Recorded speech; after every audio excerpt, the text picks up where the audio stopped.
ચોટીલાના ડુંગરે બિરાજમાન માં ચામુંડાના સાનિધ્યમાં ભક્તિનો માહોલ ચરમસીમાએ પહોંચ્યો છે। ચૈત્રી પૂનમના પાવન પર્વને હવે ગણતરીના કલાકો બાકી છે, ત્યારે અમદાવાદ, મહેસાણા, કડી અને કલોલ સહિત છેક રાજ્ય બહારથી શ્રદ્ધાળુઓનું ઘોડાપુર પદયાત્રાએ નીકળ્યું છે। માના રથ અને ધજાઓ સાથે વાજતે ગાજતે નીકળેલા આ પદયાત્રીઓના કારણે હાઈવે અત્યારે જય માતાજીના નાદથી ગુંજી ઉઠ્યો છે।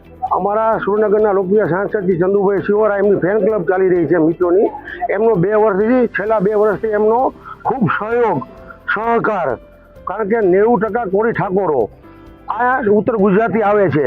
ત્યારે સવારમાં વહેલા બટેકા પૌવા, વણેલા ગાંઠિયા, ભજીયા મિક્સ, ચા, કોફી, એ સિવાય બપોરે જમવાનું, 3 કલાક લીંબુ નેચરલ શરબત, આઈસ્ક્રીમ, સાંજે જમવાનું, બધા યાત્રિકો નાવા ધોવાની વ્યવસ્થા અને પૂરો સહયોગ અમારા મિત્ર સર્કલનો સતત મળી રહ્યો છે અમને। પદયાત્રીઓની સેવા માટે સુરેન્દ્રનગરથી ચોટીલા સુધી ઠેર ઠેર સેવાભાવી લોકોએ કેમ્પો શરૂ કર્યા છે। વઢવાણ, શેખપર, મૂડી અને સોમાસર જેવા સ્થળોએ શ્રદ્ધાળુઓ માટે રહેવા, જમવા અને નાસ્તાની સાથે સાથે થાકેલા પગની માલિશ અને દવાની પણ વિનામૂલ્યે વ્યવસ્થા કરવામાં આવી છે। મૂડીના શેખપર પાસે છેલ્લા 18 વર્ષથી ચાલતા અંબિકા યુવક મંડળના કેમ્પમાં હજારો ભક્તો સેવાનો લાભ લઈ રહ્યા છે। મનોકામના પૂર્ણ કરતી માં ચામુંડાના દર્શન કરી ધન્યતા અનુભવવા માટે લાખો ભક્તો ડુંગર પર ઉમટી પડશે, ત્યારે ભક્તિ અને સેવાનો આ નજારો ખરેખર અવિસ્મરણીય છે। છેલ્લા 15 વર્ષથી બાપા સીતારામની આ મઢોલી છે, અહીંયા સેવા કેમ્પ ચાલે છે।